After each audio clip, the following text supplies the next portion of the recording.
Selamat datang di channel kami, Lintang Vet.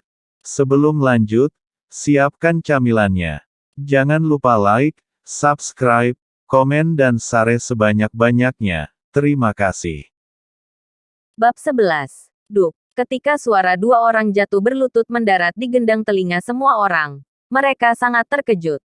Mata mereka semua terbelalak sampai mereka hampir jatuh. Mereka berlutut. Dua pemuda nakal yang terkenal, Bagas dan Jaka, berlutut di kaki Lintang. Ini, tidak ada yang bisa mempercayai mata mereka, terutama Listio. Raut muka penuh kegembiraan itu di wajahnya segera membeku. Listio melihat ke arah Bagas dengan tampang tidak percaya dan segera bertanya, "Tuan muda, apa yang Anda lakukan? Kenapa Anda berlutut untuk hal yang sia-sia ini? Tolong cepat berdiri. Bukankah kita di sini untuk menghancurkan si brengsek ini karena menabrakkan mobil Anda?" Tanya Listio. Suaranya mengalir dengan panik dan ngeri. Entah kenapa, saat ini, hatinya dipenuhi dengan kegelisahan dan ketakutan seolah-olah ia telah membuat kesalahpahaman besar. Akan tetapi, bukan pria itu saja yang merasa seperti itu. Semua orang di sekitarnya pun jauh lebih terkejut setelah melihat dua pemuda itu berlutut di kaki Lintang. Vina semakin tidak percaya dengan pemandangan yang dia saksikan. Wanita itu buru-buru berjalan dan berkata kepada Bagas dan Jaka yang ada di lantai, "Tuan muda, apa yang kalian lakukan? Orang ini hanya bajingan tak berguna yang menikah dengan keluarga Barma. Seseorang seperti itu tidak cukup layak bagi kalian untuk bertekuk lutut." Vina tidak dapat menerima pemandangan di depan matanya. Namun, saat ia hendak membantu Bagas berdiri setelah ia berkata seperti itu, plak. Tiba-tiba, tamparan keras menggema di seluruh aula. Wanita itu ditampar begitu keras. Dirinya terhuyung dan hampir jatuh ke tanah. Bentuk telapak tangan berwarna merah cerah tercetak di wajahnya. Si wanita langsung saja ketakutan dan khawatir. Vina tidak akan pernah bisa membayangkan mengapa Bagas menamparnya dengan keras ketika ia hanya mencoba membantunya. "Tuan muda Bagas, Anda," ujar Vina sambil menatap Bagas dengan kaget.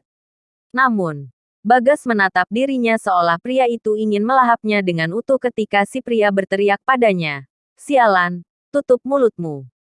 Sampah sepertimu tidak layak menyebut nama Tuan Fed." "Apa, Tuan Fed?" Dalam mimpi terliar mereka sekalipun, Listio, Liana, atau semua teman sekelas selama ini membayangkan kalau Tuan Muda Bagas akan membela Lintang. Namun, itu hanya awal dari semua hal mengejutkan yang akan datang. Setelah memarahi Vina, Bagas dan Jaka terus berlutut di kaki Lintang seperti sepasang anjing liar telantar sambil memohon, "Tuan Fed, saya, Bagas, sudah gegabah dan menyinggung Anda sebelumnya. Anda adalah orang yang murah hati. Tolong maafkan saya. Tuan Fed, saya, Jaka, tahu bahwa saya salah. Tolong, saya mohon, jangan biarkan ayah saya membunuh saya. Saya tidak ingin mati." Jaka ikut berseru. Ketakutan pada suara mereka jelas terdengar. Mereka seolah-olah memohon bukan kepada manusia, tetapi iblis. Ketika permohonan mereka terdengar di seluruh aula, kerumunan menjadi semakin gempar. Muka mereka menampakkan ketidakpercayaan sekaligus kengerian. Apa yang sedang terjadi? Bukankah Lintang menabrakkan kedua mobil Tuan Muda? Kenapa mereka malah memohon maaf padanya? Sialan. Apa maksud Jaka ketika ia meminta untuk tidak membiarkan ayahnya membunuhnya? Mungkinkah Lintang mengenal Tuan Jaka? Apa yang dilakukan Lintang? Bagaimana ia membuat kedua Tuan Muda begitu takut padanya? Di saat aula menjadi riuh karena orang-orang membicarakan apa yang sedang terjadi, setiap perkataan mereka terdengar oleh telinga Liana. Hal ini mengakibatkan wanita itu gemetar karena hawa dingin yang menjalar di sekujur tubuhnya, membuatnya segera tersadar dari kebingungan ini. Apa Liana sedang bermimpi? Wanita itu benar-benar tercengang dengan situasi ini. Tadi, ia mengira kalau Lintang dan dirinya benar-benar akan mati. Namun, dirinya tidak pernah mengharapkan situasi yang luar biasa seperti ini terjadi. Mau tak mau, si wanita menoleh ke arah suaminya. Perkataan pria itu kembali terulang. Pria itu bilang jangan khawatir. Dirinya memiliki suaminya. Mungkinkah suaminya tahu tujuan kunjungan mereka sejak awal? Akan tetapi, bagaimana pria itu bisa melakukannya? Semuanya menjadi sunyi. Saat ini, suara diskusi perlahan mengecil karena semua orang kembali menatap Lintang seolah mereka baru saja melihat hantu. Apakah kamu yakin kamu tahu bahwa kamu salah? Tanya Lintang. Matanya menatap Bagas dan Jaka dengan dingin. Ketika mata itu tertuju pada Bagas dan Jaka, mereka merasa seperti melihat seekor pemangsa sedang menatap mangsanya, menyebabkan bulu kuduk mereka berdiri. Kami salah. Kami mohon maaf, Tuan Fed. Dalam sekejap, mereka berdua semakin menundukkan kepala, sampai mereka menempelkan kening mereka ke lantai. Di saat itulah, Lintang memberi mereka anggukan singkat dan berkata, "Ingat, tidak akan ada lain kali." Ketika Bagas dan Jaka mendengar kata-kata itu, mereka seolah telah dibebaskan dari dosa-dosa mereka. Detak jantung mereka kembali tenang. Mereka benar-benar gembira. Mereka berdua tahu kalau Lintang telah memaafkan mereka. Sekarang mereka tidak akan diusir oleh keluarga mereka atau akhirnya ditinggalkan begitu saja.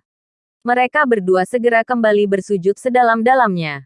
Berterima kasih kepada Lintang atas kemurahan hatinya. Tuan Lin, yakinlah bahwa saya, Bagas, akan memulai yang baru mulai hari ini dengan Anda sebagai pemimpin saya. Terima kasih atas kemurahan hati Anda, Tuan Fed. Mulai hari ini, aku, Jaka, adalah bawahanmu. Keduanya memang bajingan. Tetapi mereka tidak bodoh. Meskipun mereka tidak tahu identitas asli Lintang. Berdasarkan nada teror yang terdengar pada suara ayah mereka, mereka tahu kalau pria itu pasti memiliki latar belakang yang lebih kuat daripada yang pernah mereka pikirkan. Bagaimana mungkin mereka tidak menjilat seseorang seperti itu?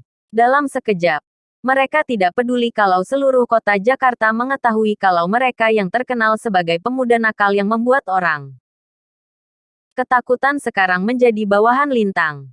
Sungguh pemandangan yang aneh dan konyol. Listio, Vina, dan yang lainnya semua merasa seperti berada dalam mimpi. Duk, Listio terduduk. Wajahnya sepucat selembar kertas kosong.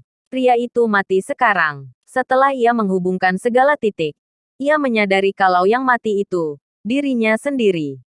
Listio, Bagas yang berdiri di belakang Lintang berkata dengan nada dingin. Sebelum aku tiba, aku mengatakan kepadamu untuk menahan Tuan Fed agar aku bisa datang secepat mungkin untuk meminta maaf. Namun ternyata kamu sebuta ini sampai tidak mengenali Tuan Fed. Mulai hari ini, kamu dipecat dari grup Harja. Bukan hanya itu, kamu juga di blacklist oleh semua perusahaan di kota Jakarta. Seru Bagas. Kata-kata Bagas terdengar seperti bom yang meledakkan jiwa Listio sampai tak ada yang tersisa. Abis sudah riwayat Listio. Tidak, Listio hampir menjadi gila dibuatnya. Pria itu mengira bahwa menjadi seorang general manager kurang lebih sudah pasti di tangannya. Tetapi ia tidak menyangka kalau posisinya itu hilang dan ia akan di blacklist oleh semua perusahaan di kota Jakarta. Tidak ada lagi harapan yang tersisa untuknya. Matanya memerah saat pria itu berteriak pada Bagas seperti orang gila. Tuan muda Bagas, Anda tidak bisa melakukannya. Apakah Anda tahu apa yang telah dilakukan anak itu? Ia mencuri kartu Kaisar Tengkorak dari tamu kelas Kaisar Klub Era Keemasan. Sestaf Klub Era Keemasan akan menyadarinya dan ia akan mati dengan tragis. Anda tidak bisa memecat saya karena orang seperti dirinya. Apa? Lintang mencuri kartu Kaisar Tengkorak. Bagas dan Jaka sama-sama ketakutan mendengar perkataan Listio. Mereka telah mendengar kalau klub Era Keemasan dan perusahaan besar lainnya, termasuk grup Harja telah berkumpul untuk menghasilkan kartu tengkorak misterius. Dengan menjadi pemilik kartu itu, seseorang akan dibebaskan dari segala pengeluaran mereka di semua bisnis yang dimiliki oleh grup Era Keemasan, grup Harja, dan perusahaan lainnya. Orang itu juga akan menikmati perlakuan bak seorang sultan. Namun, sepengetahuan mereka, hanya ada satu kartu seperti itu di seluruh dunia. Kartu itu dipegang oleh bos super yang misterius.